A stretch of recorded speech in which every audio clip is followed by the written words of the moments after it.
نحمده ونصلي على رسوله الكريم اما بعد فاعوذ باللہ من الشیطان الرجیم بسم اللہ الرحمن الرحیم۔ آج میں آپ حضرات کو ایک ایسا وظیفہ بتاتا ہوں جو تمام دردوں اور بیماریوں کے لیے شفا ہوگا، شفا کا ذریعہ ہوگا۔ ایک بار رسول کریم صلی اللہ علیہ وسلم تشریف فرما تھے اور صحابہ کرام رضوان اللہ تعالی علیہم اجمعین بھی آپ کے ارد گرد بیٹھے ہوئے تھے۔ نبی کریم صلی اللہ علیہ وسلم نے فرمایا کہ اللہ تعالیٰ نے مجھ پر بڑے بڑے احسانات کیے ہیں جو مجھ سے پہلے کسی نبی پر نہیں کیے۔ پھر آپ صلی اللہ علیہ وسلم نے فرمایا کہ میں بیٹھا ہوا تھا کہ جبرائیل علیہ السلام آئے اور کہا کہ اے محمد صلی اللہ علیہ وسلم، اللہ تعالیٰ حکم دیتے ہیں کہ میں نے آپ کے پاس اپنی کتاب بھیجی ہے اور اس کتاب میں ایک صورت ایسی بھیجی ہے کہ اگر وہ صورت تورات میں ہوتی تو حضرت موسیٰ علیہ السلام کی امت میں سے کوئی شخص یہودی نہ ہوتا، اور اگر یہ صورت انجیل میں ہوتی تو حضرت عیسیٰ علیہ السلام کی امت میں سے کوئی شخص نصرانی نہ ہوتا، اور اگر یہ صورت زبور میں ہوتی تو حضرت داؤد علیہ السلام کی امت میں سے کوئی شخص بت خانے کا خادم نہ ہوتا۔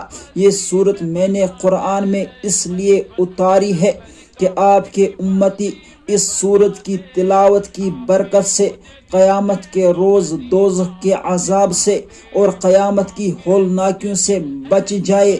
حضرت جبرائیل علیہ السلام نے مزید فرمایا کہ اے محمد صلی اللہ علیہ وسلم، اس خدا کی قسم جس نے آپ کو تمام کائنات کے لیے برحق نبی بنا کر بھیجا ہے، اگر روئے زمین کے تمام سمندر سیاہی بن جائے اور تمام عالم کے درخت قلم بن جائے اور ساتوں آسمان اور 7 زمینیں کاغذ بن جائے، پھر ابتدائے عالم سے قیامت تک لکھتے رہنے کے باوجود اس صورت کی فضیلتیں نہیں لکھی جا سکے گی۔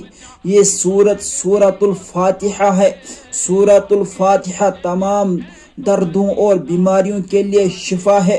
جو بیماری کسی علاج سے ٹھیک نہ ہوتی ہو تو سورہ فاتحہ کو صبح کے فرضوں اور سنتوں کے درمیان بسم اللہ شریف کے ساتھ 41 بار پڑھے اور پھونک مارے۔